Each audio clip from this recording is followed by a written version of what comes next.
Good morning, ladies and gentlemen. Thanks for joining us today, both at this modern and colorful venue. It's a shame that you can't see it.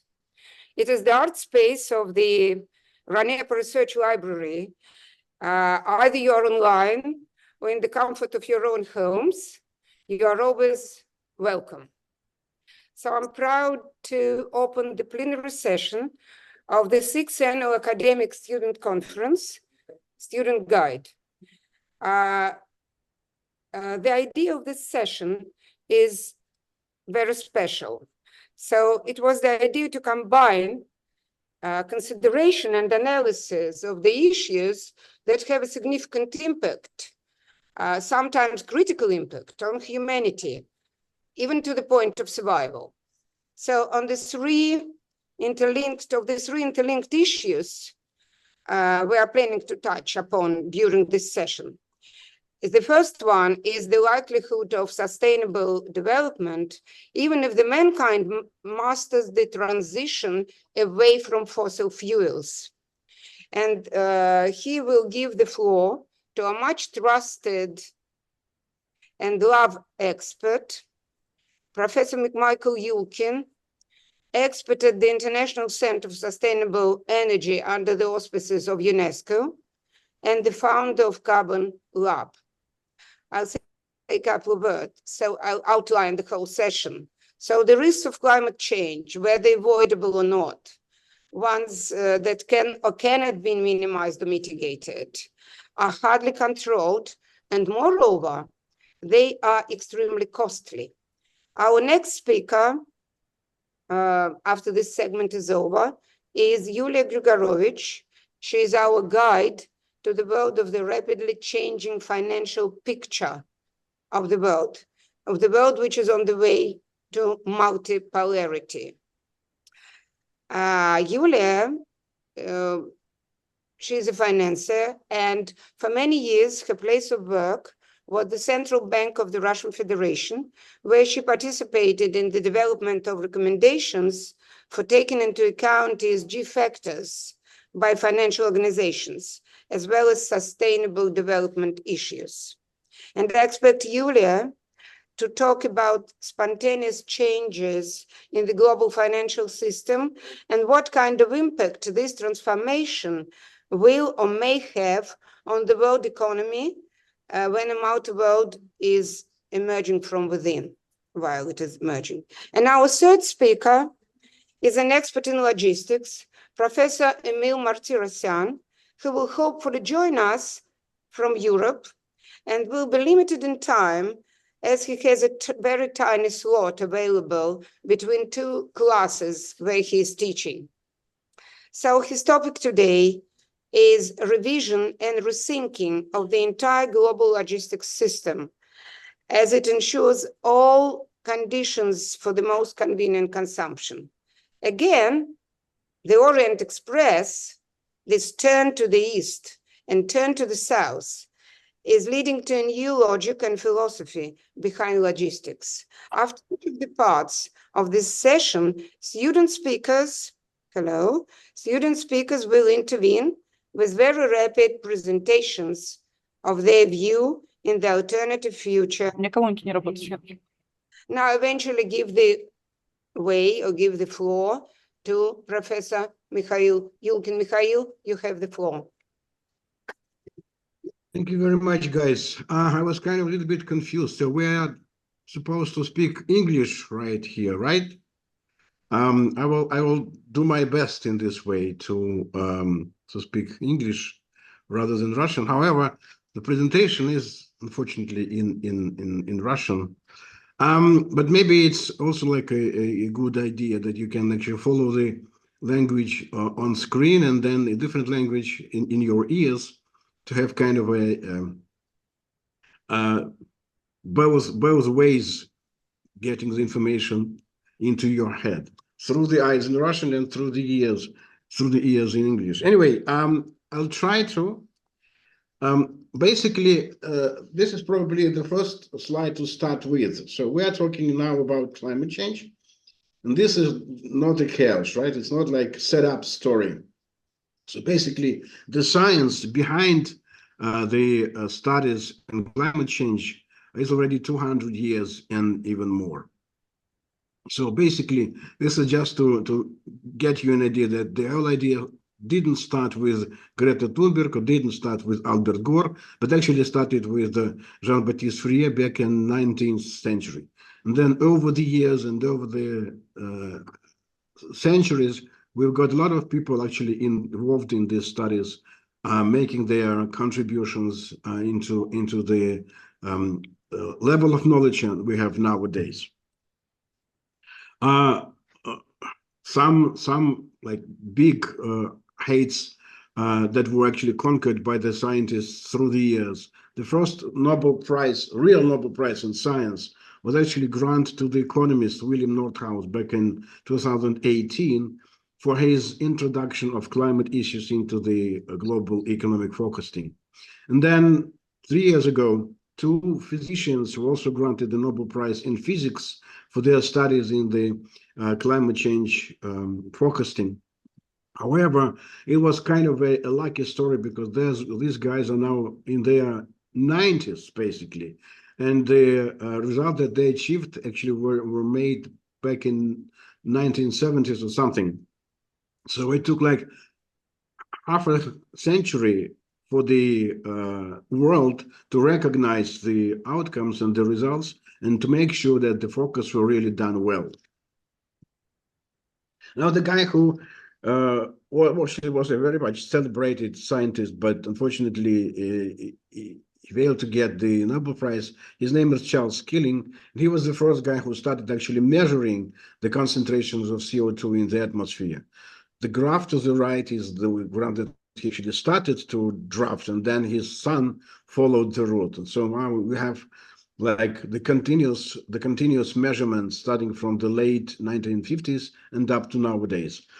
So basically, the graph shows that the concentration is still growing. However, there are like a seasonal trends, which depends upon summer and winter differences in activity of people and plants. Okay. Maybe you can get it. Now, another prominent guy that actually contributed a lot into the climate studies was Michael Boudica, who was a Russian, actually Belarusian scientist. And this is the graph that he actually drafted again somewhere in early 70s, where he predicted that the temperature would be uprising up to the end of the 20th century and through the 21st century because of the climate, because of the humanity activity. This is a very much celebrated publication that was actually made back in 1972, I believe. His name is John Sawyer, and he had the first time that the term man-made carbon dioxide was actually introduced. Now we use the term man-made kind of a little bit different meaning, but like 70 years ago, that actually was like in direct meaning, the carbon dioxide made by man, not like artificial, right? So again, the same graph showing that the concentration will be uprising because of the anthropogenic activity, and that will actually cause the climate change and the temperature on Earth actually to rise. A few words about what is greenhouse gas effect. Maybe you know this graph, maybe not, but it's kind of very simple. There is something in the atmosphere that prevents the heat waves to escape into the open space, but actually something that actually revert the direction and let them go back to the Earth's surface. The effect was first explored or kind of observed by Fourier back in 1820s. And then over time, many people actually contributed to understanding what kind of gases are there in the atmosphere that actually make this kind of an effect. So here the list of these greenhouse gases, their contribution is a little bit different. But the first one to mention is the vapor, right? It's like H2O. But people actually do not contribute a lot into the concentration of vapor into the atmosphere. Basically, the main contributors are the ocean and forests, and we cannot compete at all. The another issue is that basically the vapor is actually living in the atmosphere only for 10 days, and then the whole molecules of vapor are actually changing completely. However, the gases that we actually contributing a lot are the carbon dioxide. Actually, that's why we are calling them carbon, just to make the whole thing short. Basically, it should be carbon dioxide, but dioxide, you know, like it tend to cut, right? Tend to miss. Then we have methane. Then we have N2O, which is nitrous oxide, and then we have hydrofluorocarbons, perfluorocarbons, and some others. They're like the minor kind of gases, but their potential is really high. That's why we also put them on the list and trying to observe the concentration. So basically, the greenhouse gases are divided into two big parts: long-lived and short-lived. The most long-lived greenhouse gas is CO2, carbon dioxide. Well, actually, it stays in the atmosphere for centuries or even a millennium. So that's why it's so important, basically. One of the most heavy gases actually is methane, but it stays in the atmosphere only for 12 to 13 years. So basically, once we stop emitting, then basically the concentration will go down. Unfortunately, this is not the same that would happen with carbon dioxide. It will stay there for long, even if we stop emitting it right now, right? The concentration will be still staying there for quite a while. So those graphs are showing actually how the concentration looked like over the kind of long-lasting time period. To your left is like 1 million years, like 8,000 years. On your right is like since the Christ was born, right? So basically, starting from the years one up to now. So we all see that the concentration was kind of stable over time, but then something happened, and this something meant the Industrial Revolution. So here we see actually how the concentration, which is the blue line, correlated with the anthropogenic emissions of CO2 into the atmosphere. So this is up to the year 2020, until the pandemic here. Now we have again the trend for the emissions going up, not down, unfortunately. So basically, this is the greenhouse gas emissions altogether, including the deforestation. The same graphs, but divided into parts. So you have on your yes, you have the same graph, but divided into fossil fuels and land use and change, right? So basically the same. Now again, only emissions related to burning of fossil fuels to your left, and then the cumulated effect. So altogether, the amount of anthropogenic emissions of CO2 over the time period starting with the Industrial Revolution. So altogether, we have like 2 trillion tons of CO2 emitted into the atmosphere over this time period. Lucky we are, but some of our anthropogenic emissions actually captured by forests and captured by the ocean. So it's not like like whatever we emit stays there in the atmosphere. Unfortunately, or lucky or luckily, not everything. More or less like half. This graph actually demonstrates the same trend, but in different measurements. So sometimes the scientists are using tons of carbon, real carbon, like C, rather than CO2, just to make the numbers, shorter. Again, so here we see how it looks like. But anyway, like 5.2 billion tons of C. So you have to multiply it by 3 and the 4, more or less like 3 and 6 to get the numbers in CO2. Actually are added annually, more or less, into the atmosphere, right? So again, we see over the time how it looks like, but maybe the picture would be more, easy to understand if you see it as a animation. Let me do it once again, just for you to grasp the idea. So again, once again. So on your left is like human-induced emissions. On your right is the whatever nature is trying actually to capture and to store, but it fails, right? So we are emitting so quickly and so much that the nature actually fails to clean after us. And the concentration, this red figure on the back is actually increasing over time. Again, so this is again the graph that give us the understanding of how the concentration of CO2 in the atmosphere correlates with the temperature. The temperature is this blue line. Well, there are many other factors as well. That's why it's not like smooth. But anyway, the trend is quite obvious, I guess, right? So what we have on this graph is basically the statistics over the period when the instrumental measurements started back into 1880. So since that time, we know more or less exactly the temperature on Earth, and we can actually put the numbers on the graph. And so we see basically that starting from the second half of the 20th century, every next decade is warmer than the previous one, basically.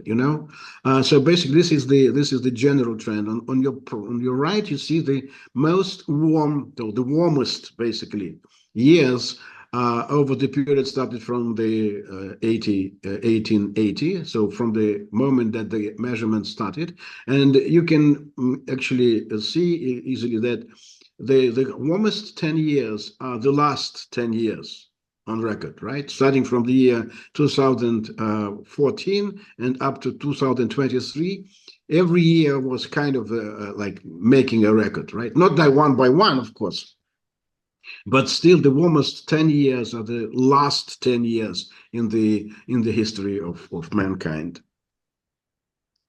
The same you can see also on this an animation graph, right? So you can actually see the differences on monthly basis.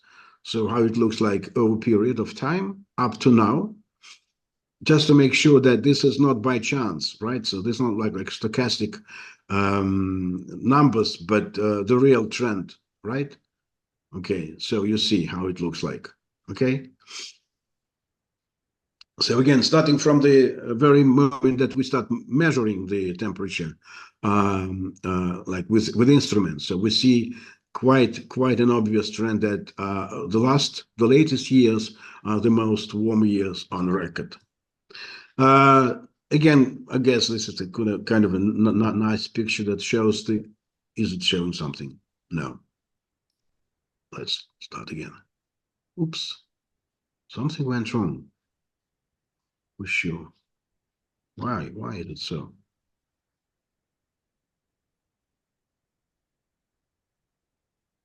Okay.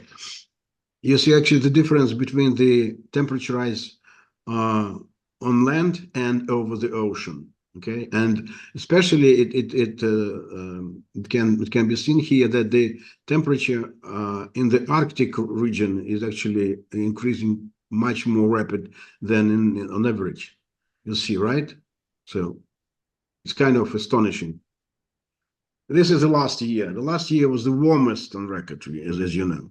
And basically, well, you could probably, argue that, well, the winter wasn't very, warm in Moscow at least, but over Siberia it really was. So basically, this is what we see. And the year 2024 is actually presenting us much more, gifts, so to say. We already have floods, we already have wildfires, so we have a lot of extreme events going on right now. Oh, sorry. Let's do next. So where the additional actually heat is going, most of the heat is actually captured by sea. So we have this 90% of additional heat actually is trapped into the ocean, which actually means that the climate would be actually warming over time because of the warmer sea, right? And all of energy is actually going into the melting of ices everywhere, especially in Antarctics and also in the what we used to call like permafrost, but we know for now that it's not perma, right? It's long-lived frost, but not perma. So basically, a lot of permafrost is actually melting, creating a lot of troubles for the industries and for the settlements, for people, for economy, for businesses. So kind of thing that we would rather escape than to enjoy, right? So this is how the temperature can change over time up to the end of the 21st century, depending upon the amount of CO2 that we're going to emit further into the atmosphere, right? So if you do nothing, then by the end of the century, the temperature would be more or less like 5 degrees centigrade higher than it used to be uh, at the end of the 19th century. If we do what we do now, then the temperature would rise up to like 3.2, up to 4 degrees centigrade by the end of the century, right? But what we would like to do basically is to keep the rise below 2 or even 1.5 degrees centigrade. And to be able to do that, we actually need to completely change the dynamic. Instead of increasing the CO2 emission, we have to start decreasing it, right? Quite rapidly. Now, those tasks and those targets were actually agreed upon in Paris back in 2015. So we have Paris Agreement, where the 2 and 1.5 degrees centigrade are actually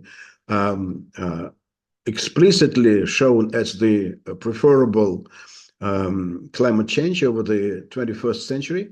And to be able to do this, we need actually to kind of reconstruct our economy and to rebuild our financial system. So I guess Yulia would be talking a little bit about how the financial system is changing to meet the challenges from climate change and other challenges that we are facing so far. But basically, in Paris Agreement, you can find like all these tasks explicitly like articulated. Okay, so we have to build a low carbon, climate resistant economy, and we have to rethink our financial flows in such a way that they actually support the transformation of the economy into low carbon development route, right? Actually, to avoid any doubts, by the middle of this century, we have to achieve the balance between the emissions and absorption or removals of CO2 from the atmosphere, which sometimes is called like being carbon neutral, okay, or making net GHG emissions equal to zero.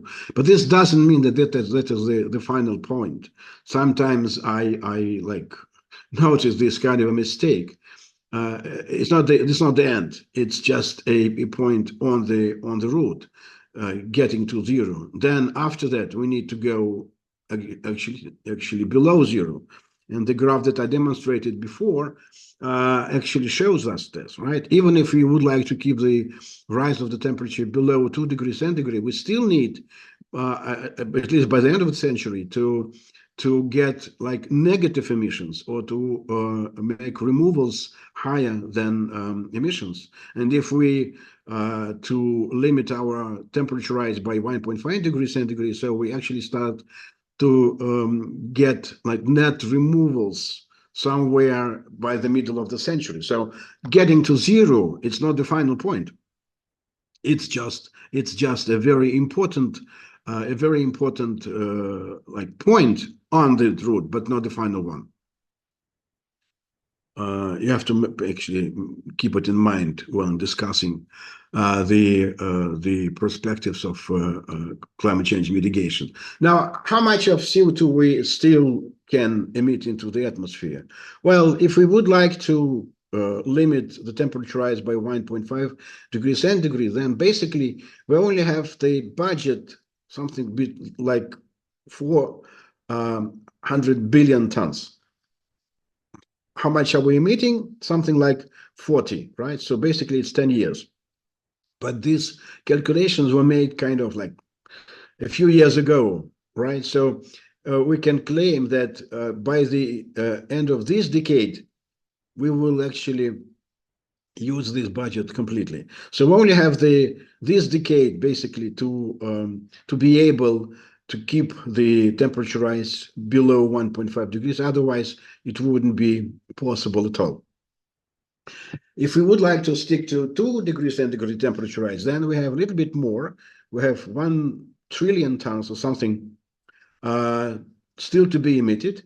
And if we divide it by 40, so it's basically 25 years or something like that. This is the year 2050. So again, it's within the reach.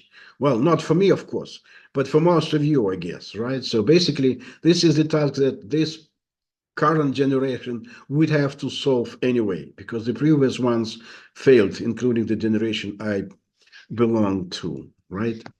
Now, the trajectories that are possible or kind of possible, if we look onto the left graph, then it says that probably it's a little bit too late. So we cannot probably be able to limit the temperature rise by 1.5 degrees, because otherwise we would need to stop emitting right now immediately, which is not possible. Now, the graph on your right is more like comfortable. So we still have kind of time, but we would need to spend a lot uh, to be able to adapt to the new climate and climate patterns and new climate events that are going to happen because of the temperature rise up to 2 degrees centigrade, right? So most of the countries have committed already to, becoming carbon neutral by the middle of the century, although people kind of tend to understand the middle of the century differently. Most think that the middle is 2050, and they're trying their best basically to get to zero before or on the year 2050. Some people decide that, okay, the middle of the century is something that can be over 2050, right? So, for instance, Turkey thinks that the middle of the century is 2053. Our country, together with Saudi Arabia, Kazakhstan, China, Indonesia, thinks that the middle of the century can be considered like 2060. Thailand 2065, India and Ghana 2070. So for those people, like middle of the century does not mean the like mathematical middle, right? It's kind of you know up and down, left or right, but somewhere close to the middle. Anyway, how many? So far we have kind of 88% of anthropogenic emissions kind of kept. So by the end of certain period, we will need to avoid or to balance them with the removals of CO2. Here are the sources where CO2 is coming from. So yeah, by countries. Okay, yes, let it be by countries.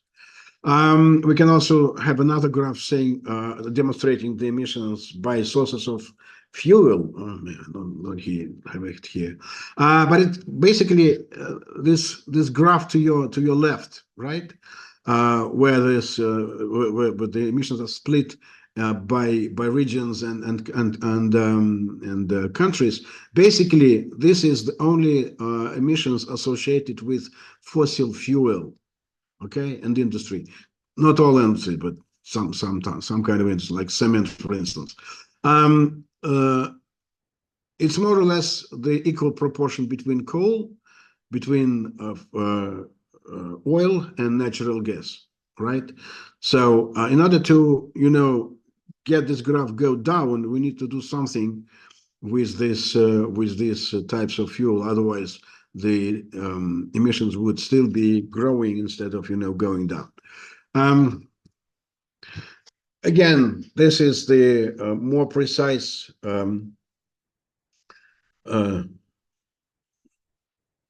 distribution of emissions between the sources. So we have energy sources, energy related, like covering more or less like 75%, 3/4, so to say, right? It's mainly CO2. right? It's not just energy as a sector of economy.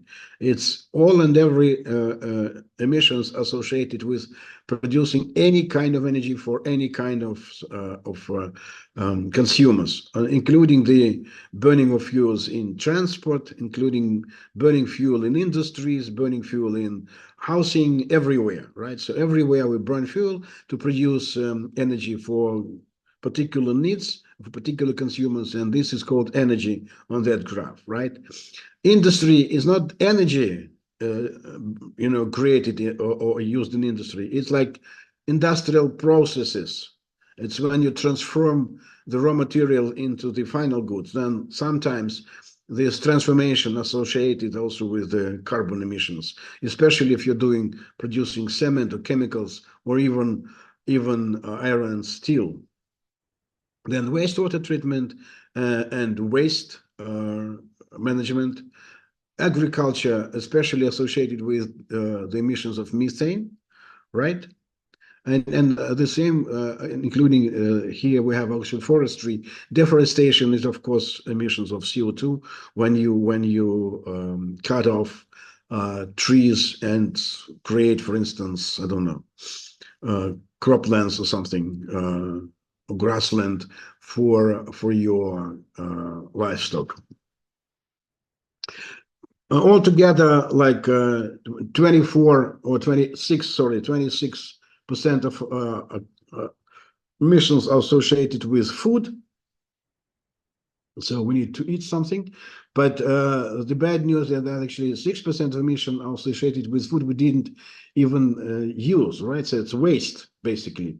When we are wasting our crops, when we're wasting the final goods in our fridges everywhere. So altogether, 6% of emissions are associated with waste food, so to say, right? Again, if you think that we cut forests because we like to read, it's not true. We cut forests because we like to eat, basically, right? So we are actually changing forest for grassland for beef, right? For cattle. Now, if we would like to actually revert and start to decrease our emissions, what opportunities do we have for that? So this is like very simple formula saying that altogether anthropogenic emissions are, if you look at the graph here, right? So like two big parts consist of the energy-related emissions and non-energy related emissions. Very simple. Then for energy-related emissions, we can kind of try to express the amount in using the factors on the humanity side, right? So the factors on the humanity side are basically the population, so how many people are living on Earth altogether. Then we are eating, or actually we are consuming something, any kind of goods, because the civilization that actually we belong to is the consuming civilization. So we like to consume, so we like to have goods, we like to live comfortably. Then so the amount of goods per person is the next factor that we can actually factor into the equation. Then energy intensity, so how many energy do we need to produce and to consume? And then basically, how many emissions are associated with production of the energy that we use to produce and consume? So very easily, right? Now, we can probably do the same exercise with non-energy related emissions, but we would not have energy there, right? So otherwise, it's still the same. Population, like goods per people, goods per person, and then emission associated with production of these goods. Okay, if it is food or if it is industrial good, anyway, we have kind of non-energy related emissions included.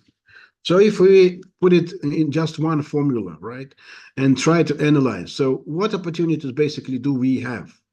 Do we have an opportunity to reduce population? Let's see the graph.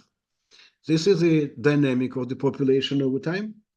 I don't see we have a lot of opportunities actually to reverse the trend. So we tend to increase the population because of two factors. So not just because we tend to have more kids, but we actually have a lot of successes and achievements in life care and healthcare. That's why we tend to live longer.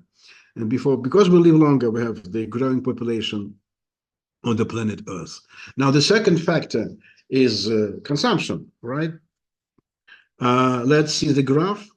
This is the amount of goods we tend to consume over time period, starting with the beginning of the Christian era, so to say, right? Over 2 years period, 2000-year period. Well, it doesn't look like we would tend to stop using or stop consuming.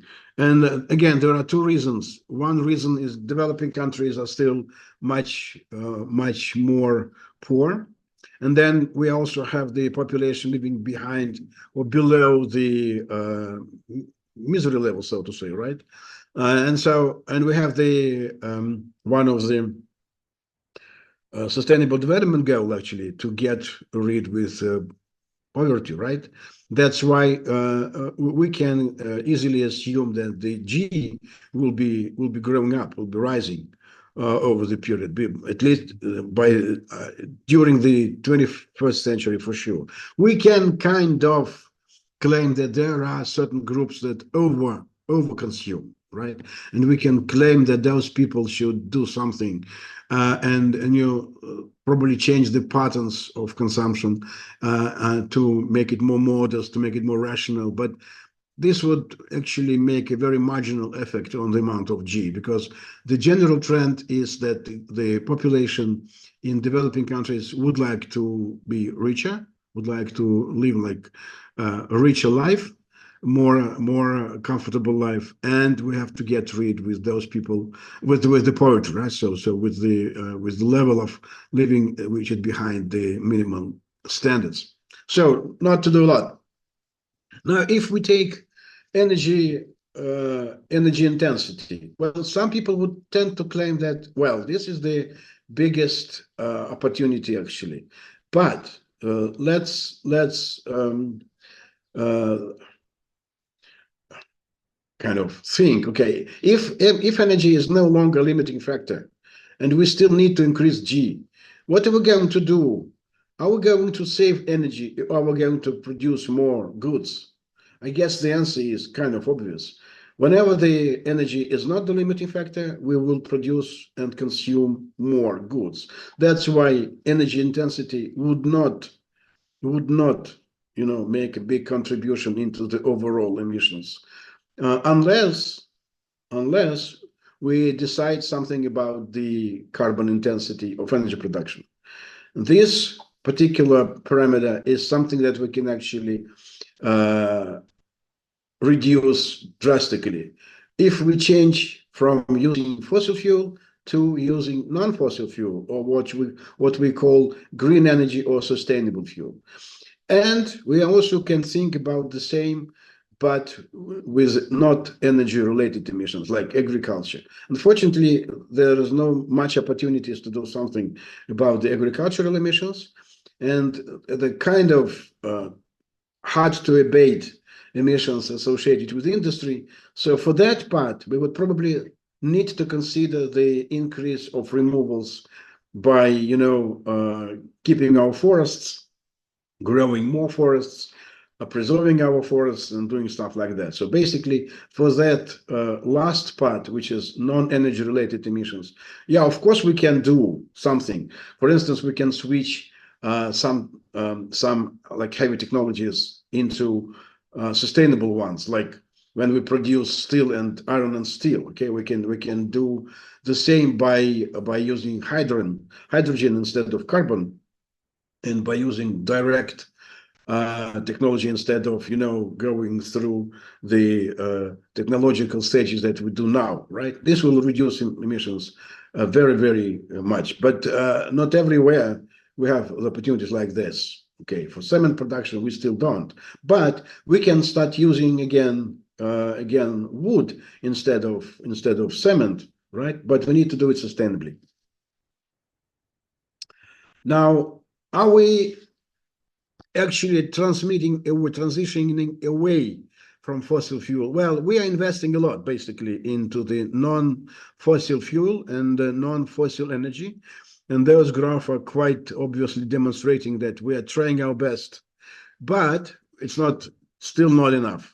If we look into the graph that demonstrating the increase of energy generating capacities, then well, it's good news that most of the additional capacities that we install are related to non-fossil fuel and non-fossil energy, but we are still increasing the amount of capacities which are running on fossil fuel, right?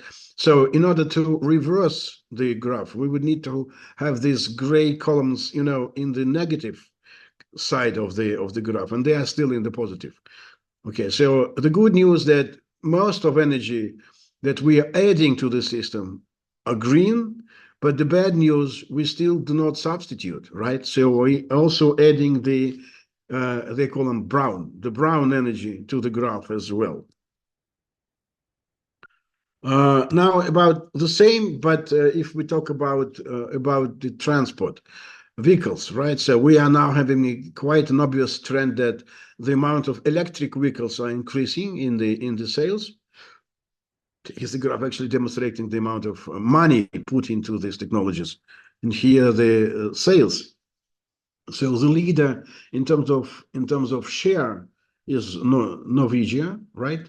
Norway basically, and in terms of absolute amount of electric vehicles, the leader is China by far, basically. We now have the trend that electric car are more cheap in the in holding. So this is the price of holding again. Yeah. This is also the price of, holding. So it includes the price to buy and then the costs of, using over time for maintenance and for charging, right? So here we see that in many, maybe not in most, but in many classes, the difference in favor of electric cars. Some other here's a graph. It's like the project hybrid, where we have the substitution of the traditional steel making technology for the different one, which is using green carbon. This is the same. This one is in Sweden. This is like in Germany. So I have to be quick to finalize. Then you have some graphs demonstrating that there is a possibility to grow economy and to at the same time decreasing emissions. And it's kind of a very good news already. And there are some scientific studies demonstrating that in the net, how they call them? They call them net importers, right? So the countries where you import a lot of things, then it's already the general trend, but in developing world, this is not yet, right? So and this is something that has to be done or considered at least. So we're still behind the targets. We need to increase our efforts to be able to actually keep the temperature rise below 1.5 or even 2. And so we have to increase our efforts. And during the last conference of parties of the Framework Convention on Climate Change, there was produced kind of a menu what can be done to actually overcome the gap. So the first and the idea would be to increase by the factor of 3 the green capacities, so renewable energy capacities, to increase by the factor of 2 the pace of energy efficiency, then to fasten the transition away from burning coal without capturing CO2, and many other things. So basically, the whole and basically there was the first time, I mean, this Dubai conference that the idea to transition away from fossil fuel were like explicitly articulated in the final decision. There was a lot of debate between how to put it best, what should be, what phrase should be used to how they call it, to phase out or phase down, and then all of a sudden the new formula appeared to transition away, and everybody agreed with this idea. So now we have like transition away as the official terminology for how we should deal with fossil fuel in order to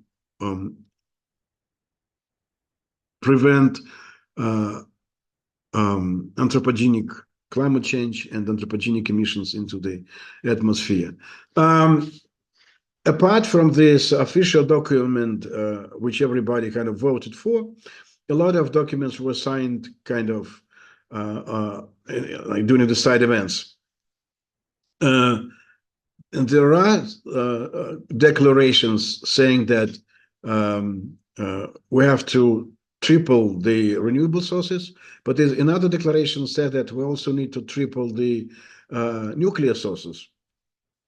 And there was a declaration specifically proposed for the oil and gas companies. It is called the Oil and Gas Decarbonization Charter. 50 biggest oil and gas company signed up to this charter, including Russian company Lukoil. But Lukoil was the one and only Russian company that actually did that. In many declarations, we see that Russia is kind of missing, and this is probably the most sad news from this Dubai conference that happened last year. Probably the next year conference that is going to be held in Baku, Russia will demonstrate a little bit more proactive position rather than it did last year. Thank you very much for your patience. If you have questions, I will probably pick some of them and try to answer.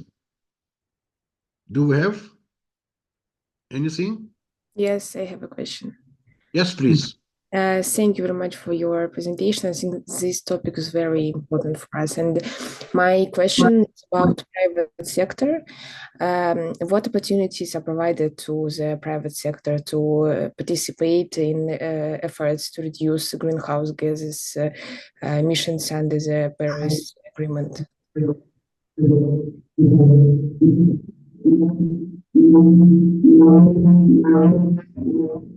Something is, so the question was for the opportunities private.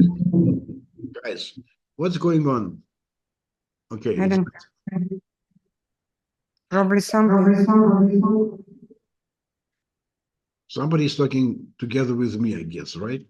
There are some, but if you talk particularly about Russia, not much, unfortunately, right? If we're talking like globally, then a lot.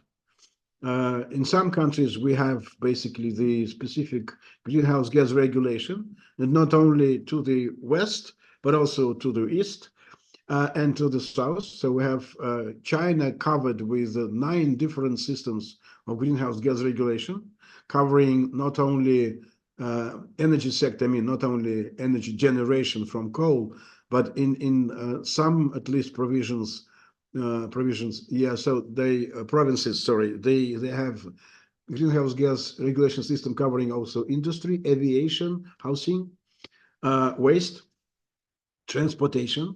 Now, if we look again to the south, we have Kazakhstan. Kazakhstan also has its own greenhouse gas regulation system, not that efficient, but still.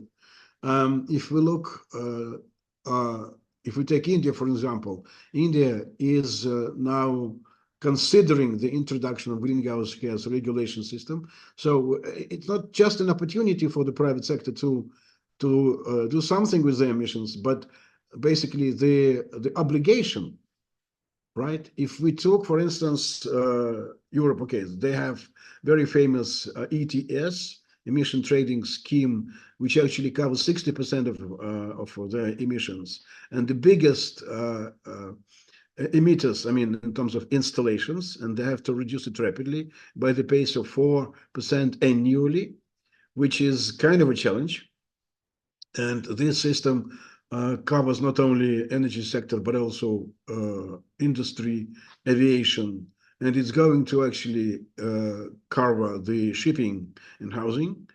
Now, if we go further over the sea, over the Atlantic Ocean, and look into what is going on in the US, okay, on the federal level, they don't have a particular greenhouse gas regulation system, but they have a lot of standards, basically, imposed on industry. And in the biggest, I mean, like fifth economy in the world, California, they do have ETS system covering industry, covering energy, covering transportation. So, and that it's quite efficient. And it's very nice story, I would say, behind this California ETS system.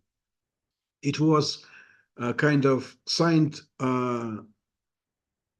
out by the very famous guy whose name is Arnold Schwarzenegger, when he was the governor of California, right? But he was only the first guy to, you know, to establish. But the guy who was actually launching the system, what his how I call it, the guy who was next, Jerry Brown, and he was of different party basically. So Schwarzenegger is a Republican, and Jerry Brown was Democrat, but both of them actually contributed a lot to establishing and the success of the system, which is now leading the economic transformation in California from brown to green. Okay, again, in the same US, we have 12 different states using the same system, which is called RGGI, by the way, RGGI, which is Regional Greenhouse Gas Initiative, covering energy generation sector, and it's again cap and trade.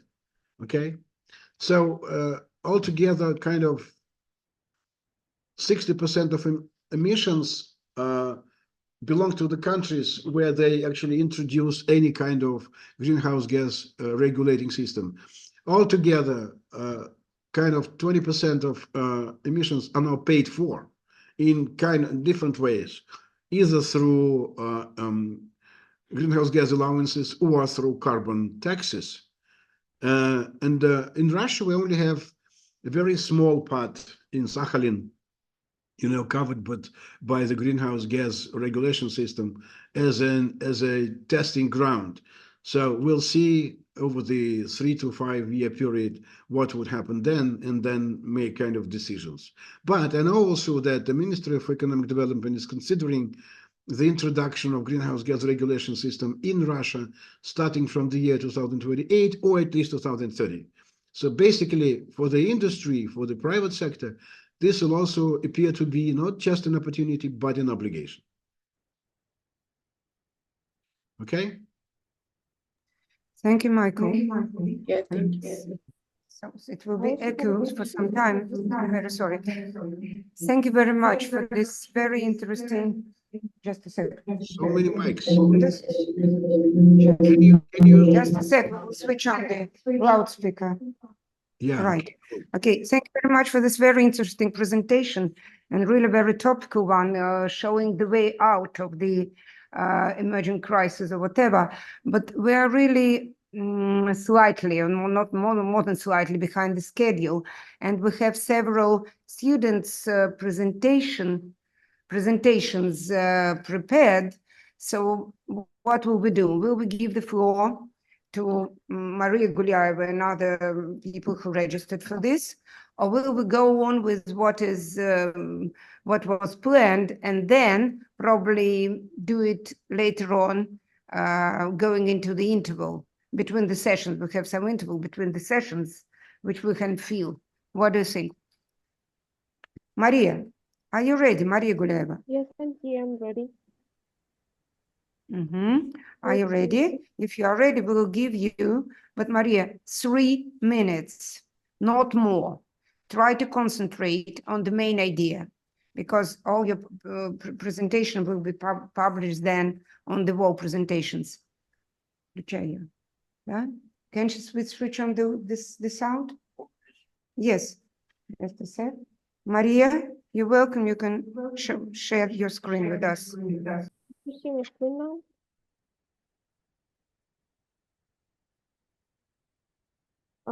So probably yes. Well, my topic is the impact of return to the East of the quality, cost, and consistency of supply chains in Russia. Return to the East refers to Russians' increasing emphasis on strengthening economic ties and partnerships in Asia, particularly with China. In fact, last year, export sales between Russia and China amounted to $200 billion, and it was a record from all the times. So this strategic shift has had a significant impact on the cost and consistency of our economy and the supply chains. So here I managed to write four main trends. The first one is changing trade routes from Western countries to the Eastern one. Russian companies began to actively look for ways to cooperate with countries from another part of the world, and this has led to a change in trade routes, trade regulations, and an increase in the supply of goods from East Asia and other regions. Also, the financial blockade and sanctions of the Western countries have affected the exchange rate of the ruble and other currencies, which has affected the cost of imported goods. So, in fact, we have more expensive prices on goods, while the quality of them haven't improved. Some products have become more expensive due to the deterioration of the exchange rate, while competition to the domestic producers increased a lot because of import goods from Eastern countries, because they are cheaper, they are sometimes better qualified, while domestic producers have to develop their own unique competitive edge to keep up with their competitors. Here, I wanted to demonstrate how the structure of Russian export changed through the years, because not only because supply chains changed not only in terms of cost and quality, also of consistency. So before sanctions, the main fish of our export was mineral resources, and only 10% amounted at some metals and precious stones, while less than 3% comprised machinery, vehicles, and some high technologies. So after 10 years, when a lot of sanctions were imposed, our export changed. We now export less mineral resources and concentrated on food production and agricultural raw materials, and also metal production.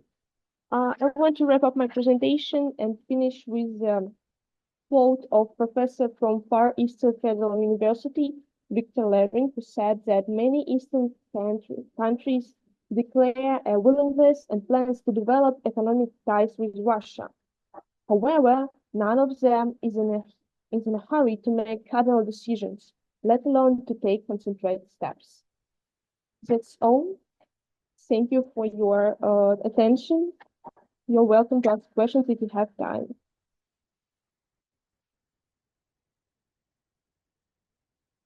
Very sorry, but we don't have questions. Just a sec. Slight technical problems.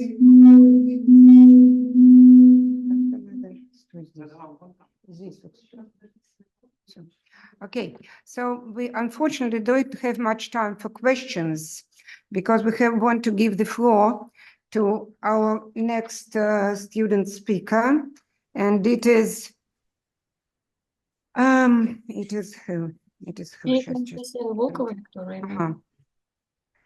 It is Victoria Knyazeva, right? Yes. Yes. Victoria Knyazeva. So please, you can get started. Just a second. You wrote about Kirik, Anastasia, and Volkova, Victoria? No? Yes, одну секунду. Anastasia Kirik and Volkova, Victoria. No, not Victoria Knyazeva, sorry. Either Yana Gerasimenko or Anastasia Kirik and Victoria Volkova with sustainable supply chains balancing profit with environmental responsibility. Anastasia Kirik, please. Yes. You have the floor. But very short because we're very much behind of time. Okay. So, 1 second. I'm sorry. Okay. So today we would like to talk about sustainable supply chains and how to balance profit with environmental responsibility. So currently, most supply chains are based on fossil fuels, and it has a negative impact on our environment. So. Abandoning fossil fuels is not just a fashion trend. Renewable energy sources such as solar, wind, and geothermal are more environmentally friendly option. For example, imagine trucks powered by hydrogen fuel cells that don't pollute the air, or, for example, factories powered by solar energy.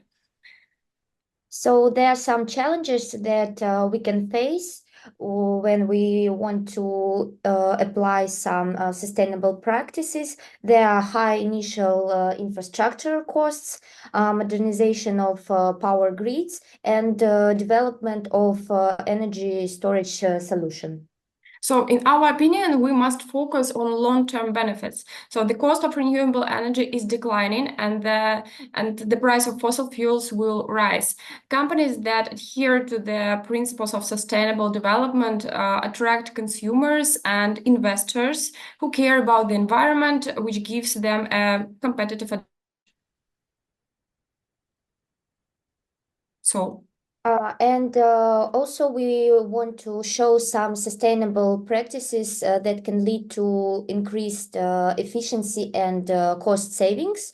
So first of all, waste reduction, implementing a closed-loop system where production waste is returned to the production process, reduces costs for waste disposal and material needs.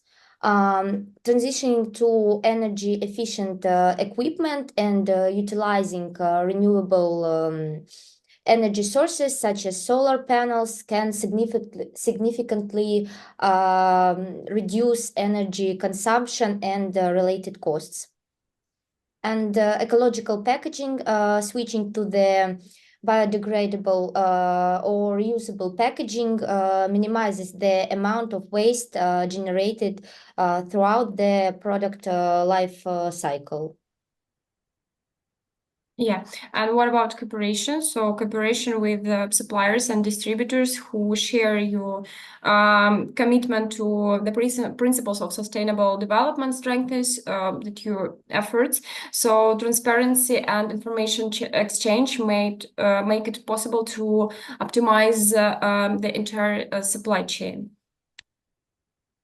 And in conclusion, we can see that sustainable supply chains are a win-win solution for business and the environment.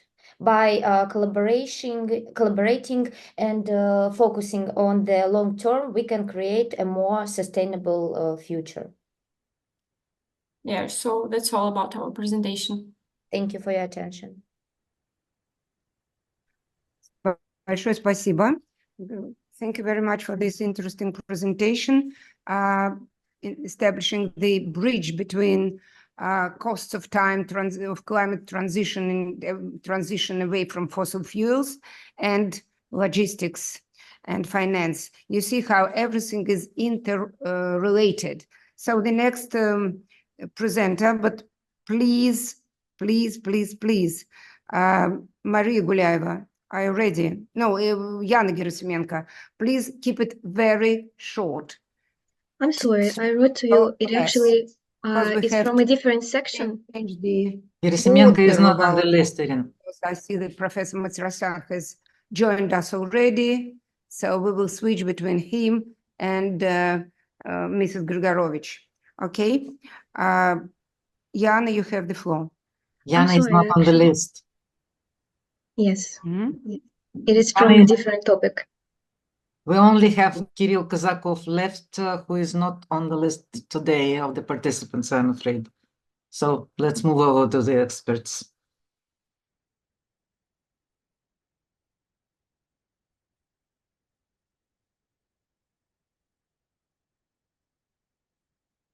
Irina, we can't hear you. I'm sorry, can you hear me? Okay, now there is Kirill. Kirill, he is on the list. If I'm I can afraid share he's screen, not here, I'll show you not with that us. he is on the list, but he is assigned to the next part of the presentation. Can you see it? You see? He hasn't So turned up yet. you have the floor. I'm sorry, can you hear me? Yes. I'm actually on the next section. Yana? Yeah, The that third. one. Sorry, our fault. Yana?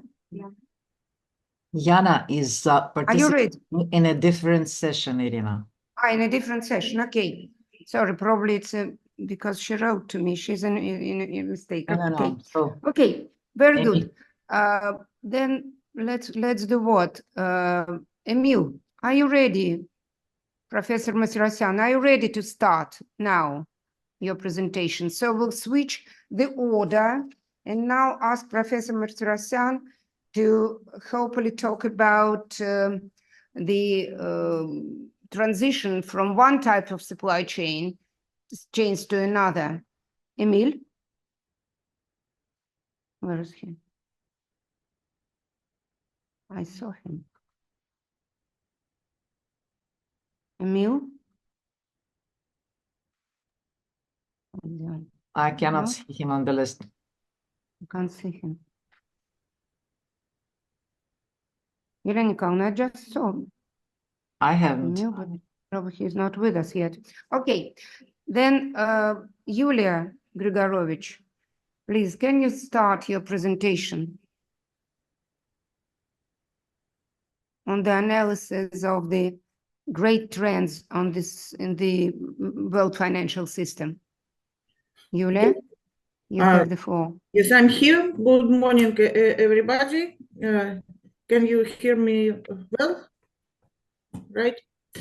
As Irina said, I'm really a sort of expert in finance because I have a very long experience of working for the Central Bank of Russia, where I was focused on the ESG topics as well as another topics. And I presented a short, prepared a short presentation. So let me just attach it to the screen.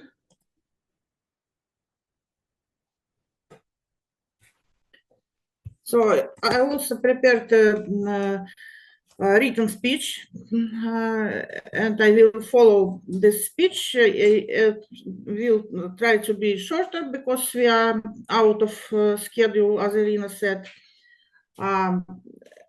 My information is not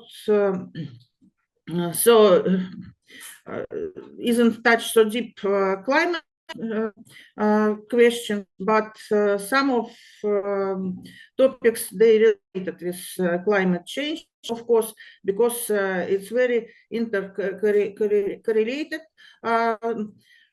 problems, as Irina said. So this is about transformation of the world finance in realities of a multipolar world. And key topics are as follows. The main global financial system trends, impact triggering a change in the world. First of all, this was pandemic in 2020, military conflicts, and of course, climate change. The second topic, the macroeconomical conditions, international experts and the Bank of Russia main conclusions. The third topic, collaboration with Central Asian countries over sanctions, just a brief short information about this topic. And fourth, the new world order formation. I would bring some information about BRICS countries. And the last one is sustainable development financing and climate risk evaluation on financial market. As to the first topic, I put here down on the slide some reference where you can see this information more detailed. And as experts noticed, the main problem which caused the change in the world economic are as follows. It's real and hidden military conflicts cause unsafety and instability in the world. That also destroys existing economic ties. I'm not going to touch this topic very deep because I'm sure you all know very well about these conflicts and their influence on economical condition in Russia and in other countries. The second reason it's the new world order is getting unstable because of this conflict and the cost tensions between global South and the West. And now we can see that instead of Europe, China is now Russia's largest trade partner, also due to the new Euro countries. Also, the new world order, the expansion of BRICS has happened, rising de-dollarization. We touch this question more deeper later, if we have some time for this. Further, geo-economic fragmentation, of course, there is a rising trend of trade distortion. And another problem which expert mentioned, climate change. Mikhail touched this this subject very deep and detailed. So an additional game changer for the world order, and climate risk will have deep consequences on the world order in terms of access to natural resources. We'll talk about this problem as well in his brilliant presentation. So this is short information about main problem which experts mentioned nowadays. And the second topic is about the macroeconomical conditions, in particular international experts and the Bank of Russia, their main conclusion. I will bring here the main sources of this conclusion. The main source of this conclusion is the Bank of Russia annual report, which was published on the official website of Bank of Russia recently. And the main conclusion of this report about global economic growth. Global economic growth remained on a quite high level. In most countries, the rate of inflation has been quite fast getting lower. In 2023, the world economy mostly demonstrated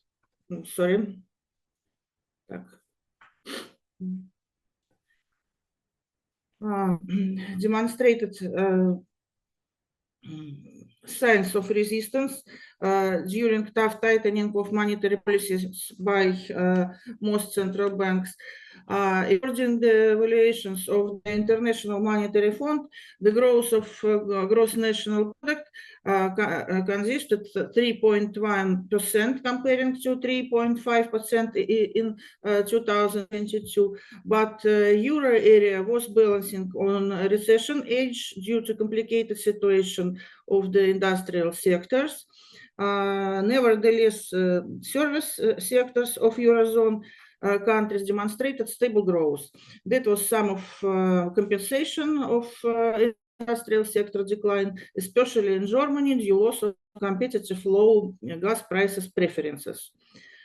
Speed of the USA economic growth increased to 2.5% comparing to 1.95% in 2022. To a great extent, this was the result of the steady increase in consumer spending, including savings which were gained over pandemic period. Nevertheless,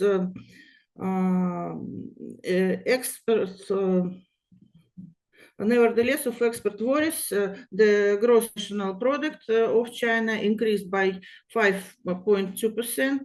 There we noticed a high level of growth in India, who became one of the most basic beneficiaries of Russian energy goods redirection, and in a range of emerging economies countries. What about international trade? International trade growth of goods and services in real term continued to slow down. According to the International Monetary Fund estimation, the rate of the world economy physical volume growth got down to 0.4%, the minimum values in the post-pandemic period. Firstly, the reason was overall world economy showing down and respectively demand. And secondly, due to increasing trade barriers. According to the World Trade Organization conclusions, the quantity of the new trade restrictive measures that were in overall setting up by G20 countries, mostly for the first time from 2050 a year, were higher than the new trade development measures. Since 2009 year, the accumulated volume of import restrictions have been continuing to increase in 2023. Those restrictions of G20 countries expanded to 11.8% of overall import costs. Apart from that, the slowing down of international trade growth was connected to postponed effect of USA dollar straightening, broadly using as a meaning of payment in international contracts. According to the World Trade Organization, the cost volume of international trade of goods in the first half of 2023 year shortened to 5% relatively to the same period of previous year. The reason of that was decreasing of international price for the raw materials and decreasing of the physical volume in manufacturing trade. However, the volume cost of international trade goods has remained mostly higher than in the same period of 2019 year, just before the pandemic period. So as we can see, the figures not so bad, not as it was expected, but nevertheless we can see overall trend to decreasing.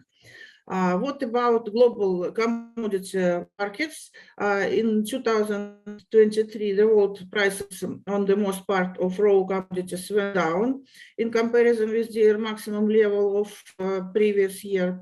But still remained high in comparison with, but still remained quite high. According to the World Bank assessment, the Brent oil price dropped on average down to $83 per barrel, what is on 17% lower in comparison with 22-year prices, $100 per barrel. This happened because of global demand reducing, as it is understandable. In the same time, the oil prices were supported by the countries of the main raw commodities production. In particular, Russia has announced about oil export reducing on a strictly voluntary basis. The level of gas prices declined dramatically from enormous indicators of 2022 year. According to the World Bank estimations, the level of decrease consisted 60%,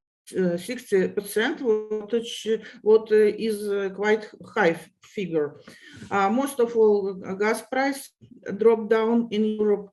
This situation connected with a high gas supply and gas consumption slowing down due to warm winter, low economic growth, energy saving policy, and also redirecting towards renewable energy sources. Although gas prices in Europe and over in the world were higher than in 2017-2021, in average by 75% and 32% respectively. World prices on another raw commodities also declined comparing to the previous year. Coal and fertilizers prices were falling, gas prices, and declined in 2003 comparing with the historical maximum of 22 year. Metals on global market also got cheaper amid the global economic growth, uncertainty, and low demand from China. So as we can see, the trend of global economy markets figure and commodity situation is worse than the previous ones figures. Global inflation in 2003 in most countries there was downward trend of the inflation level. To a certain extent, the inflation declining might be explained by downward dynamic for prices of energy resources, including natural gas and coal. And exchange rate and capital flows in 2003, advancing economy currencies, as it is understandable, will depreciate for the most part as the US Federal Reserve System and the European Central Bank tightened their monetary policy. According to the Institute of International Finance, the inflow of capital into advancing economies, shares and bonds totaled $179 billion USA in 2003, increasing in more than 5 times versus 2022. The real effective exchange rate of the ruble against foreign currencies weakened in 2023 on 24.5% due to price declining on the main Russian export commodities. So That's all about the second topic, if in a short way. The third topic would be information from the third topic would be even shorter. It's about collaboration with Central Asian countries over sanctions. When I was preparing for this session, I found information about Kazakhstan and United States cooperation.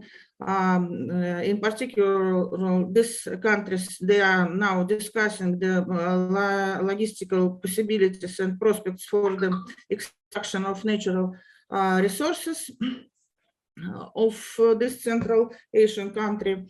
In recent time, the USA is taking forces to maintain control over all Central Asian countries' logistics.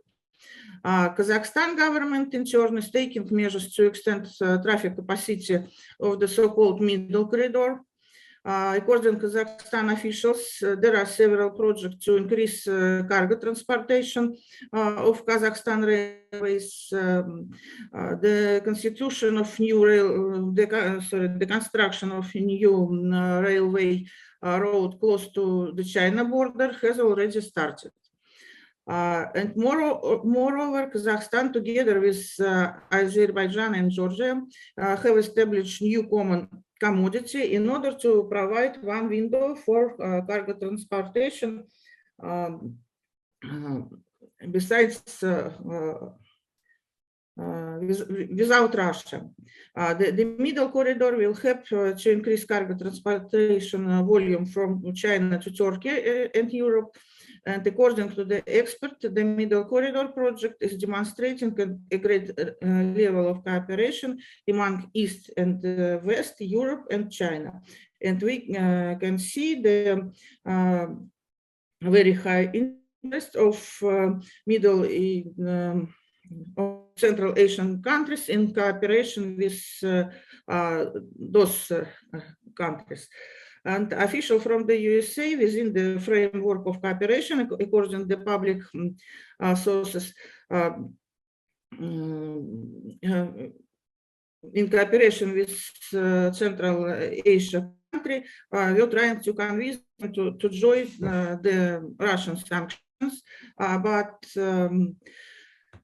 according again on sources, Kazakhstan government pointed that they tend to cooperate with all interested countries and would be glad to any kind of investments in their economy. And this cooperation with the above mentioned country does not direct against Russia.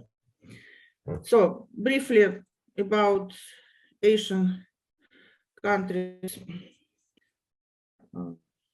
all for now.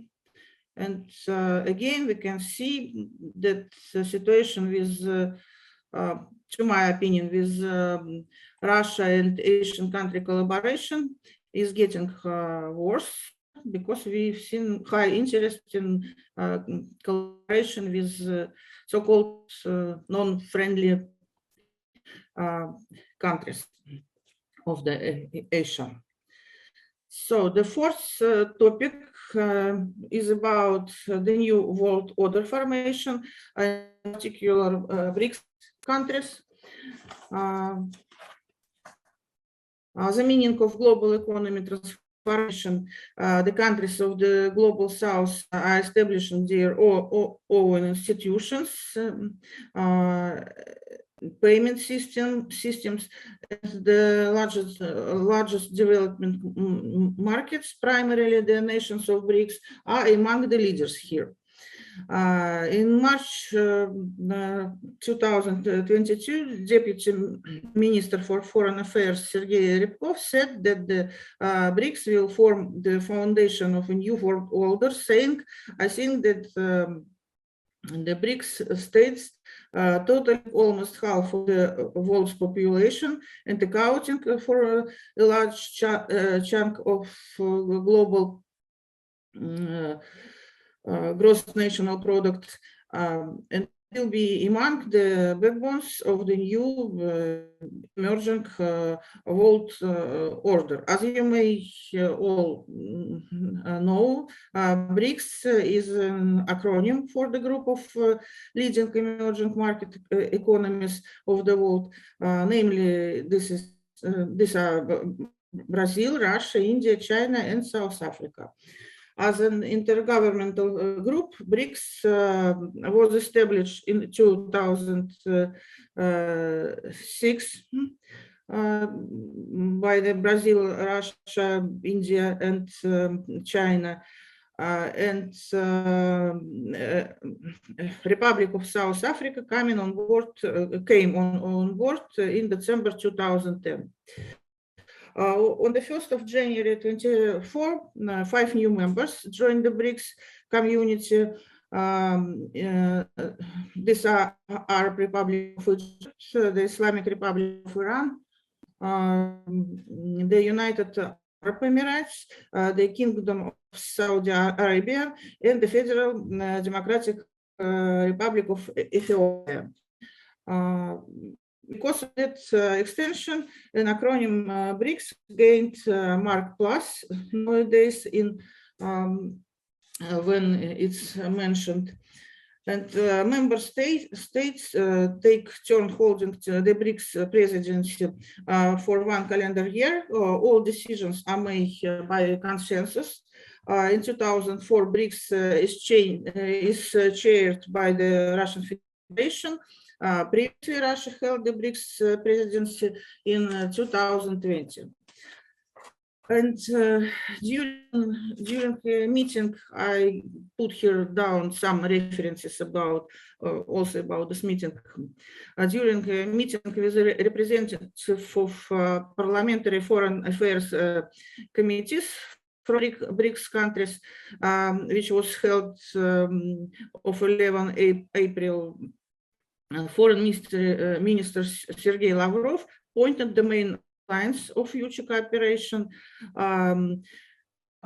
In particular, they are as follows: striking national interest for the so-called global majority. These are countries of the global south and east. Put in place favorable condition and creating an enabling environment for all countries and nations without exceptions. One of the main priorities of the Russian chairmanship in this year is the harmonious integration of the new participants into the existing BRICS mechanism. Also enhancing international coordination between the BRICS countries and dear allies at international platforms, primarily at the United Nations and the G20 group. Counter-terrorism cooperation and anti-drug cooperation, promote the BRICS members' role in the international monetary and financial systems, including bank cooperation, strengthening of cultural and humanitarian contacts. And one of the practical aim for this year is to discuss draft documents and the practical aspects of organizing the BRICS Parliamentary Forum, which is scheduled to be held in Petersburg on July 11-12. As was noticed, cooperation in financial systems, including bank cooperation, is one of the main aim BRICS countries consolidation. And from its side, the Bank of Russia,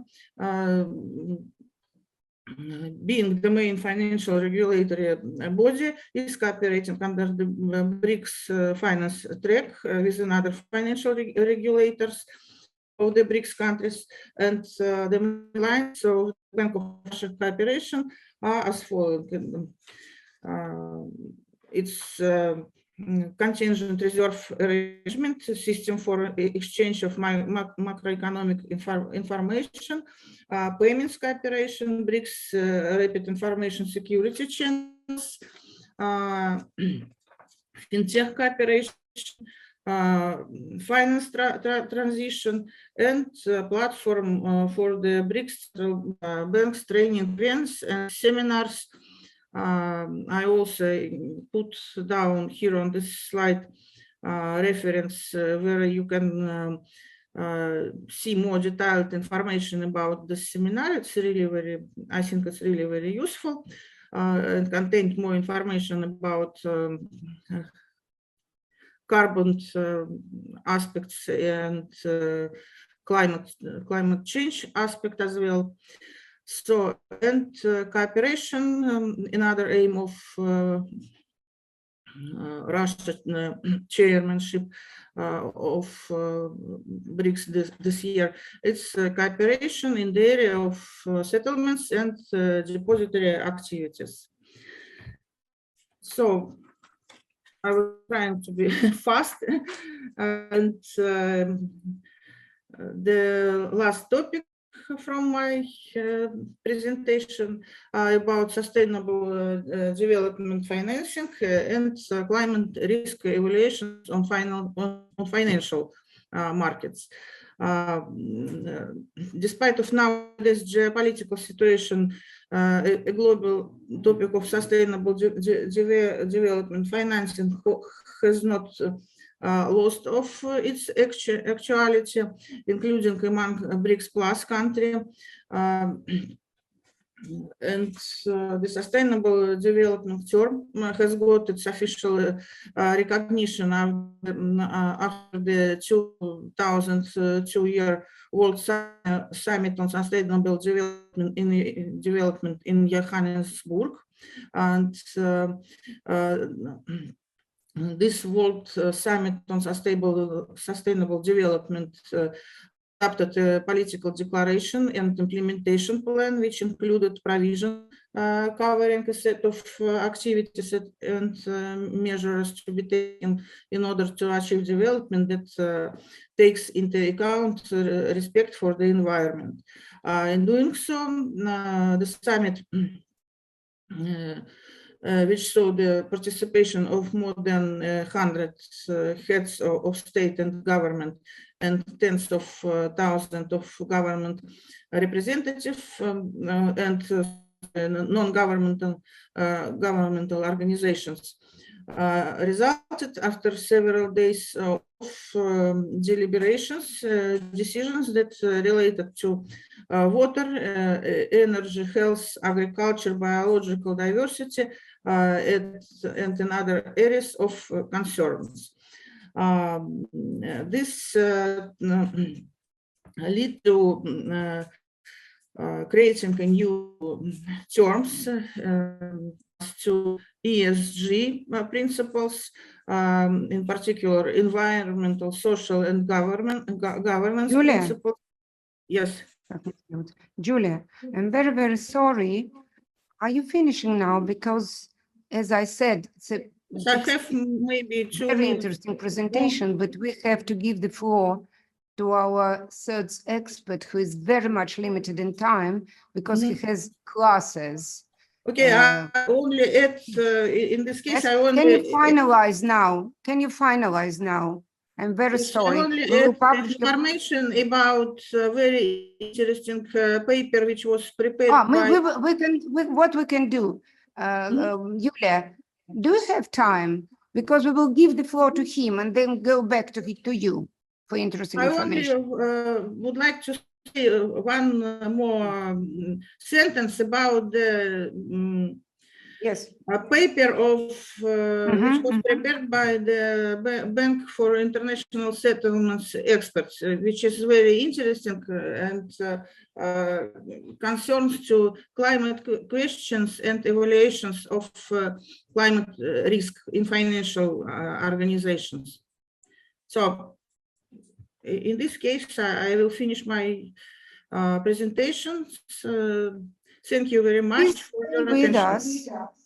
Probably we will come back to you, go back to you a little bit later. Stay with us because there may be questions to you. Thank you very much. Sorry for inconvenience caused. Emil, Professor Matirosyan, you can start your presentation now if you are present. Yes, I'm here. Yes, please, you have the floor. Hi everyone. Share this.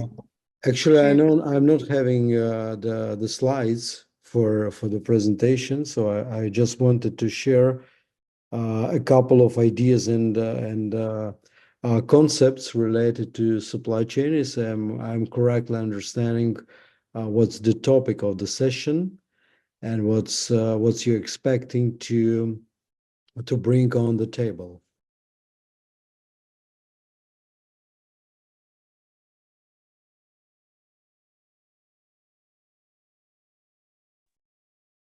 Go ahead, Emil. Yeah. Thank you very much for invitation. Sorry for just in a limit of time. So that goes for the issues for matters for business and educational matters. And the session is related to the supply chain and developing supply chain in a absolutely new conditions that the international business is experiencing. Actually, and I wanted to emphasize and maybe to give the idea for your further generally for the students further research for the three directions for the three streamlines that happening in today's in supply chain, and very shortly to make the concentrated topic.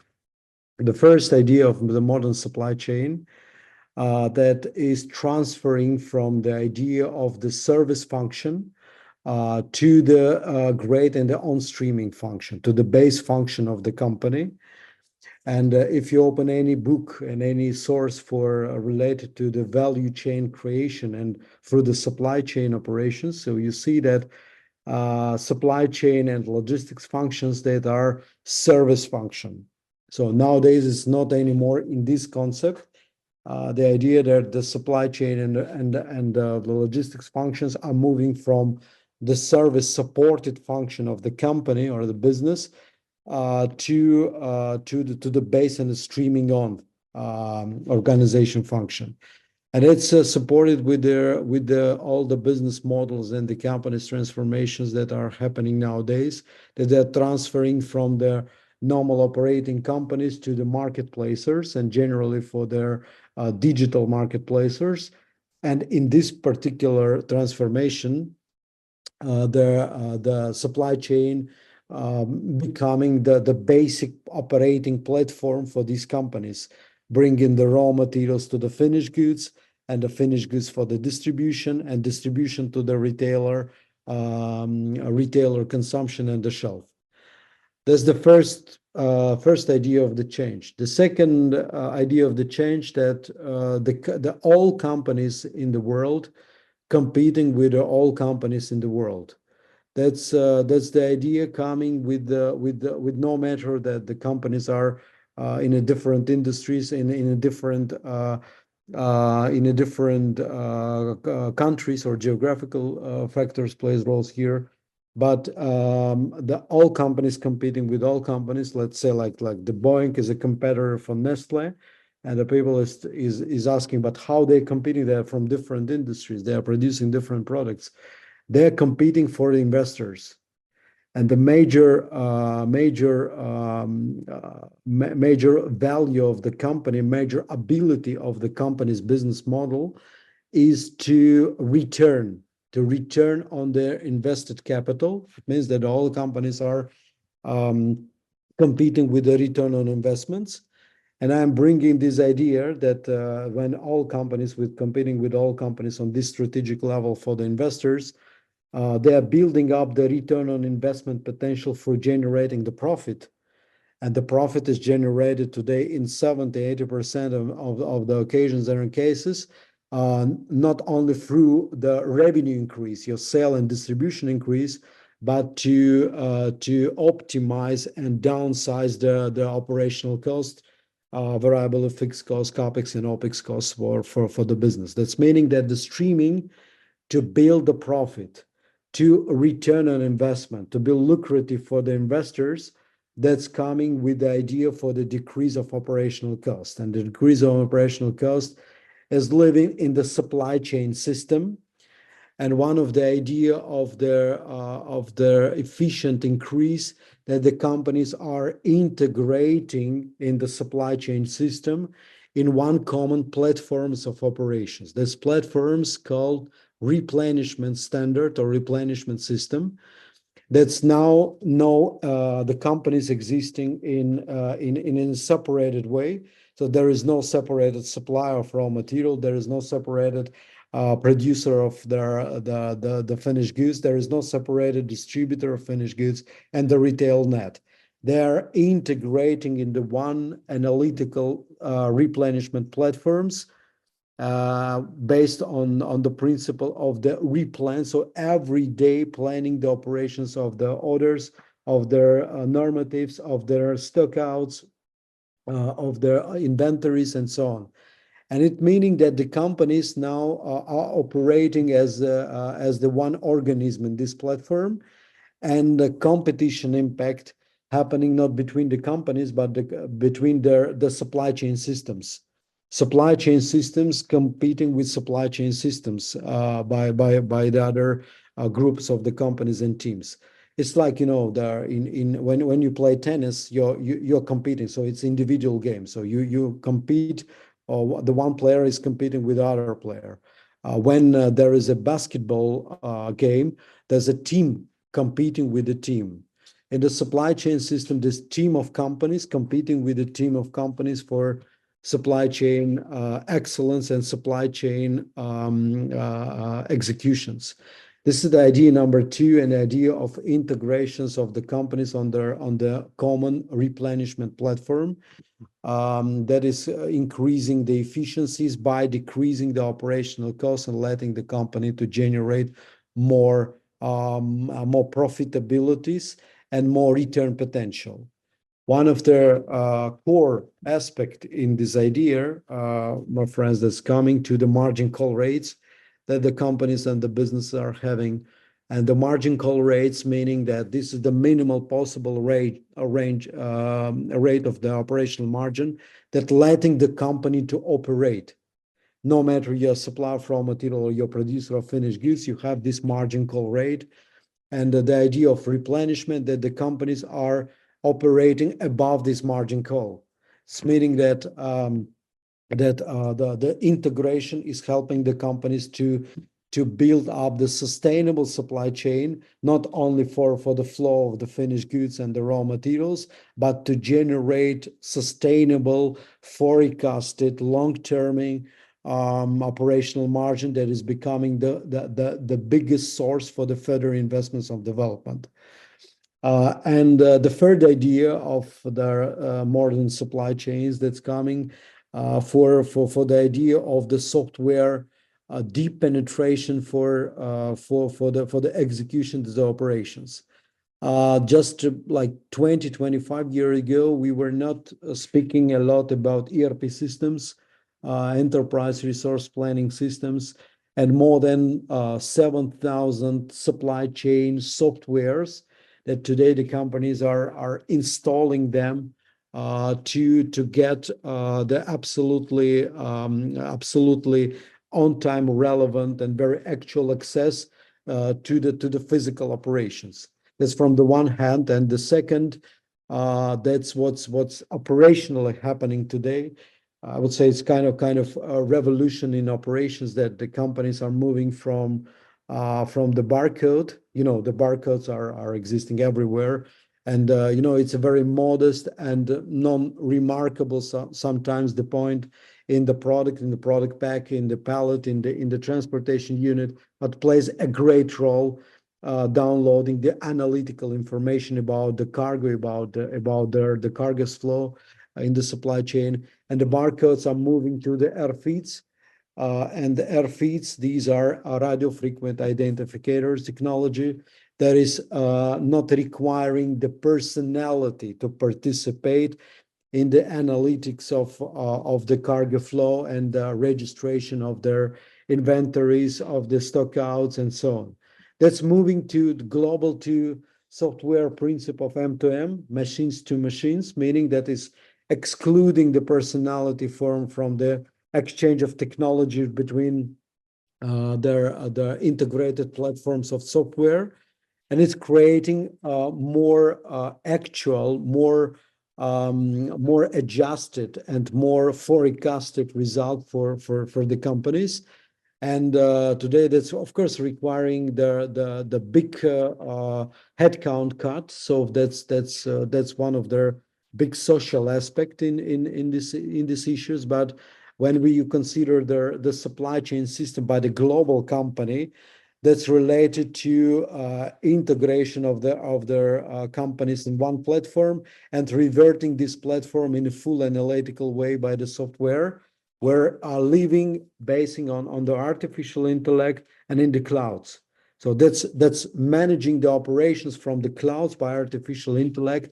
There is analyzing the previous extrapoling statistics of the operations before, and the forecasting the operations for the further, based not only on the change of the markets, but on the operational scale by the company. That's becoming more and more important. And in this particular case, I'm not telling that supply chain is the only one and only important the function and organization base for the companies, but the supply chain system is now prevailing the ability for company to sell and distribute. I can give you a simple example that we meet every day in practice, that by sale and distribution, you can sign a contract with a very stable retail chain. You have the contract. So commercial contract is existing, but your supply chain cannot assure all the indicators, and your supply chain cannot maintain the service level in the way that you fail to bring the product on the shelf. So you sold the product to the chain, but you fail to bring it on the shelf due to the organizational aspects and due to the poor ability to be on time, to be without out of stocks, to be without any unconditionals, and to support documentary with all the deliveries that you operate in. So these are the three main streams. I can just sum up of them. These are the mainstream that related to transfer the supply chain concept idea as service function, supporting function to the mainstream function. The second idea that the supply chain is creating an integrated platform based on the replenishment and ERP principles for the companies that are starting integrating through this platform in a common planning operations. And the third principle is the deep penetration of the analytical software for supply chain arrangements and the companies that generally the companies, will they or not, that's not a matter. They need to follow. And in this particular cases, when the companies are following these concepts and joining this concept, only through the operational excellence, they can reduce the operational costs and increase the profitability. And by increasing the profitability, of course, you're creating and increasing the lucrativeness of investment potential for your company. Just any company, no matter with the size of the industry, having the only one, from my point of view, only one ability to give a return to the investors. And that's why the companies from different industries, they compete for the same investors, even producing different products in different industries, in different geographical markets. One is the aircraft, the other is the baby food products, but they're competing for the one investor that is checking what's the company and which company and which business model returning more. Ability to return more is creating this sustainability. And this sustainability, generally, in majority cases, I'm not too much absolute that only, that is in the majority cases are created in supply chain arrangements, in creating efficiencies and reducing the operational costs. I had one comment from the students. It was just, let's say, like 5 or 6 years ago. That was the idea that we had a course of logistics and supply chain, and it was the course, the case that she told me that very interesting, but I'm not planning to work in logistics and supply chain. Can I not participate in classes? Can I avoid this topic at all? I say, and I told her that of course you are free to decide what's your path, what's your area of specialization, but no matter you are interested in supply chain and logistics or not, and the moment that you're coming to the CEO level position or executive position, so 60-70% of your operational cost will live in supply chain and logistics, and will you or not, you will have to deal it. So you will have to you cannot skip. You cannot say that it's not my topic, it's not my area, I'm not profit. You have to control it, because these are the cost. These are the size of the cost that is orienting your profit and orienting your return potential.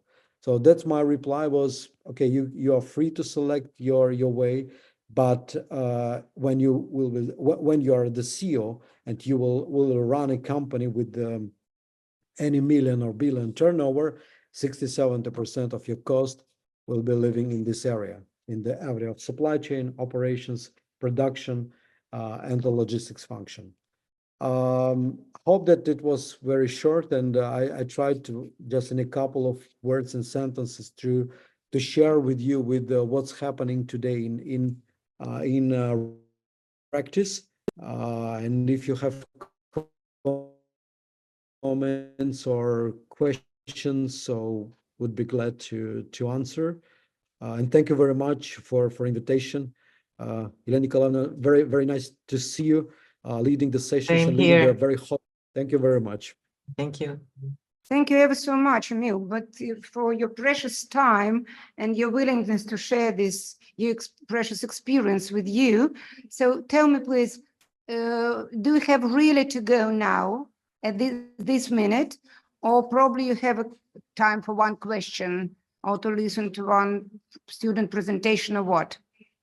Yeah, sure. We can follow up maybe in 10-15 minutes more, and that's okay.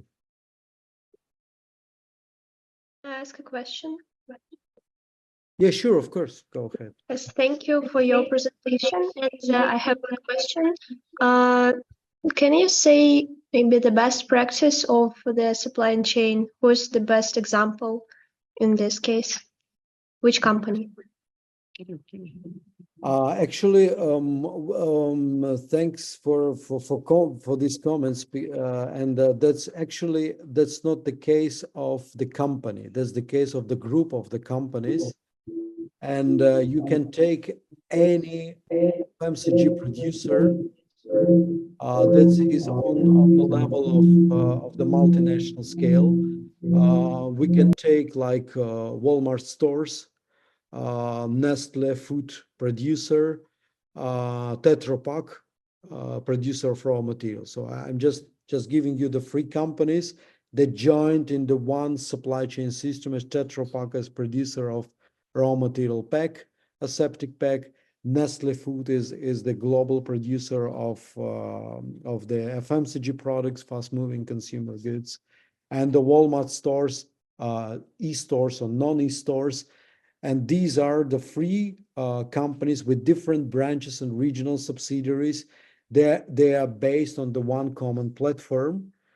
And I forgot to mention one very important principle, that these companies stop selling products to each other. They are providing resources to each other. This calls the consignation contracts. There's no sell and purchase contract when you sell and purchase. You're consigning. Consignation contract meaning that you're supplying raw material to a producer, and you're getting the money when the finished goods is off taken in the final retail shelf. That's meaning that all the chain expecting the final result of the turnover. And when the turnover is happening, when you're paying for the product from the shelf, paying your money, reverting money to product, then the whole supply chain is getting back the cash flow. That's the integration, meaning that there's no principle that supply of raw material is selling raw material to producer and forgetting about everything further. And the producer is selling the product to retailer and forgetting about everything. They're motivated to participate in each other's efficiencies to bring the product on time with no out of stock issue to the shelf. And when the product sold out from the shelf, all participants are getting cash flows. So just to be concrete in your question, so you can take the global producer of like Tetra Pak, Nestle Food, and Walmart stores that are joined in the one platform of operations. Thank you. May I ask a question, please?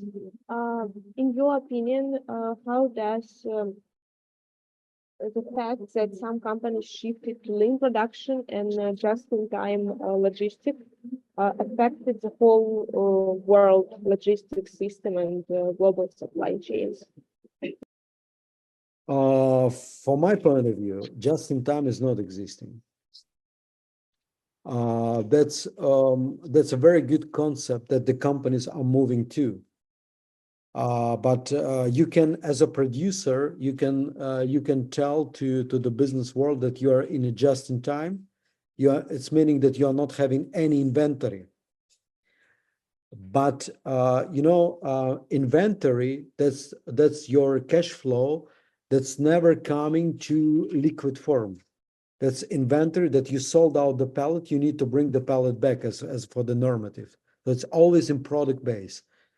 Inventories are, just-in-time is associated that inventories are in a warehouse system.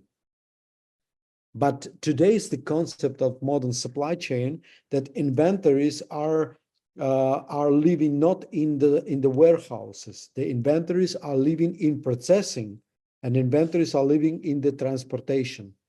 When a truck transporting from warehouse to the warehouse, your product is storaged, but on move. Your product are not storage and off move. It's storage and on move. And the idea that the just-in-time, it's meaning that you have no inventory. That's no technical possible. There is no possibility for the company to work without inventory. The other thing that 100% of your inventory can be in transportation platform. That's called flexible supply chains, that you are not having warehouses, but you are having transportation connections. So your inventories are storaged in the transportation way in processing. And in this case, of course, yes, because the transportation cost times less than the cost of the storage. And you decide, so in what way you are going to storage your inventory, in the way of the warehousing or in the on move by using the transportation platforms. And the big companies that are declaring that just-in-time, they are declaring that majority part of their inventory operations, they are reallocating from storage from warehousing system to the transportation system, to the transit system. And that's a huge, it's not 5, 10, 15%, it times reduction of operational cost by operating with inventory. Very interesting. Thank you for the answer. Answer to a question? Let us give a chance for the question for Emil to answer, because he's leaving immediately after, and then we'll hear Kazakov probably that way. So I can ask question? Do please, as quick as you can. Much. My question was that what, in your personal opinion, what the particular methods and strategies can be applied to optimize supply chain in a company? So what do you think about it? Like the most important and the most the best ones? Efficient. You know, what is essential for supply chain that is full of technologies. We're not having, unfortunately, time for all the technologies. I can give you an example for that. I mentioned the replenishment system, integration on the one platform. That's one issue, that all companies start replanning each other's operations. The second, these are the technology of code sharing, for example. When the companies are starting using the common supply chain infrastructure and resources to reduce the operational costs. I can give you an example. You have the order for 12 pallets, and I have the order for 12 pallets. So all in all, it's 24 pallets of products, and we need to bring it from the one warehouse system to the other warehouse system. We're using the common transportation unit, and 12 pallets from your side, 12 pallets from my side, and we are sharing the cost of the same transportation platform. With the same, we are sharing the cost of using soft. We're sharing the cost of using warehousing. We're sharing the cost of using processing like barcoding, palletizing, fumigation process that we are processing the products with the specific sprays, preparing from antibacterial specific sprays and so on. So we're sharing the cost. Another technology, this is the tolling operations. What the company is doing, they stop producing in land. They are purchasing raw materials. They are bringing out raw materials to outland, to offland, to the other country. They are producing finished goods and bringing the finished goods to the inland. These are tolling operations. That's happening because the producer is having so high fixed costs that cannot afford to keep the price level on the previous stage. So they are purchasing inland the raw materials, bringing outside, producing finished goods, and having the obligation to bring the finished goods to the inland, the tolling operations. Another, these are the cross-docking arrangement.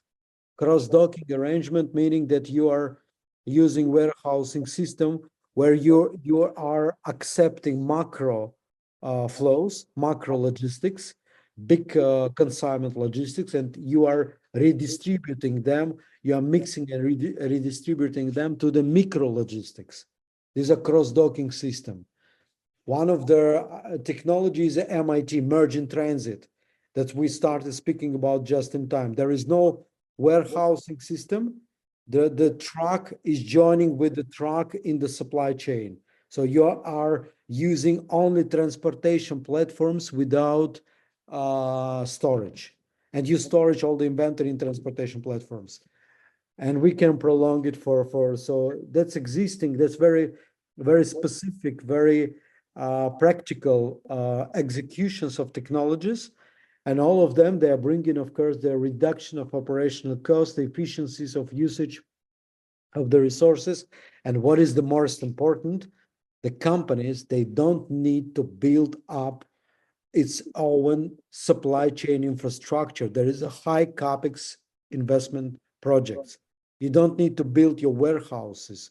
You don't need to purchase trucks. You don't need to purchase airfeed illustrators. This infrastructure are in the hands of the 4PL companies, four-party logistics companies. These are outsourcing companies. And what is, I would say, making the world different today, that these outsourcing companies, they are not just providing you services and charging you. Like I'm giving you service and I'm charging you for the service I executed. They are transferring from outsourcers to the business implanters. And the difference between business implanter and outsourcer, that the business implanter is integrating to your company physically and not charging you from the invoices. They're sharing you part of profit. They're providing you services, but when you get a profit, they take part of it. That's the idea of their business implanters and the operators that having transportation, processing, warehousing. They are providing you this infrastructure, you can use it, but you share the profit. You're not just paying the fixed amount of money by using the warehouse place. That's very important. And that's also decreasing the operational costs because you can use the infrastructure. Excuse me, it's Emil. I'm so sorry to interrupt you at this very interesting point, but it's really the time for the session is over and we have to start the next session in less than 20 minutes. And we want to give time to one student to give a small talk. And it is your former student as well, right? He graduated from the International Relations Department, and now he's doing his PhD in GIMO, in the Russian Diplomatic University. Okay, thank you very, very much. We will appreciate if you can stay with us for the duration of this small talk given by Kirill Kazakov. Kirill, you have the floor. Thank you, Emil. Thank you very much. Unfortunately, I have to log out because I have a session that I cannot postpone. Thank you very much for invitation. So wishing you very fruitful presentations and knowledge exchange. Thank you for being loyal to your alma mater. Thank you. Good luck. Thank you. Good afternoon. So it was a small mistake. I will not present GMO. I present Verden University. No, it's no very serious mistake. So my speech will be about Russia and India in Central Asia, competition or cooperation.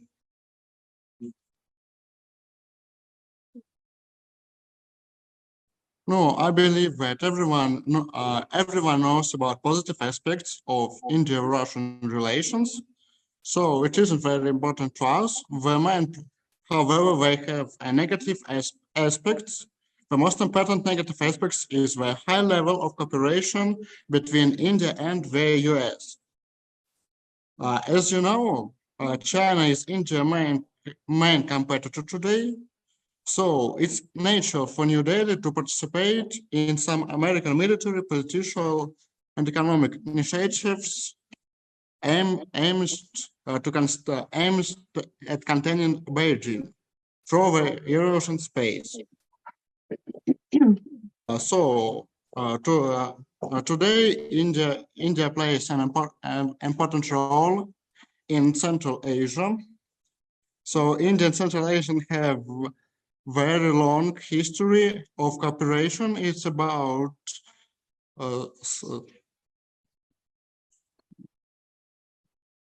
and so, however, the real one second, please. So today, India is implementing the policy of connecting Central Asia, which aims to integrate the Central Asian states with each other and with India. This involves regular diplomatic contacts, promoting the interests of Indian companies in the region, and creating a positive image among the population of the region. So this concept is based on the restoration of the ancient ties between India and Central Asia that existed prior to the great game played by Russia and Great Britain in Central Asia. No, this project, I believe everyone knows about the International Office of Transport Corridor, the project of Russia and India and Central Asia. So the main points of my presentation. Today, there are some areas of cooperation between Russia and India. First of all, it's this Croatian transport corridor. Secondly, combating tourism. And thirdly, cooperation in the field of energy. However, we can find some confrontation. First of all, this is competition for markets, and the most and important in future is a potential clash of interests between Russia and India, because Russia is supported by China, and India will be supported by the United States. So Moscow and New Delhi are currently partners in Central Asia, but they might compete for influence in the region in the future, because both countries have their own strengths and interests. They can coexist and enemy cooperate in the region. It's all. Thank you for your attention. Could Thank I you very say much. thank you to the Then experts? we now all leave and Would I say re-enter the thank you next to the session. experts, Irina? Thank you. And the session after that on for navigating the AR frontier will be 4 top managers of Sberbank and Yandex as experts and several student teams who over the last week have undergone absolutely outstanding training and a tough selection based on its result. So please don't miss that session too. Thank you very much.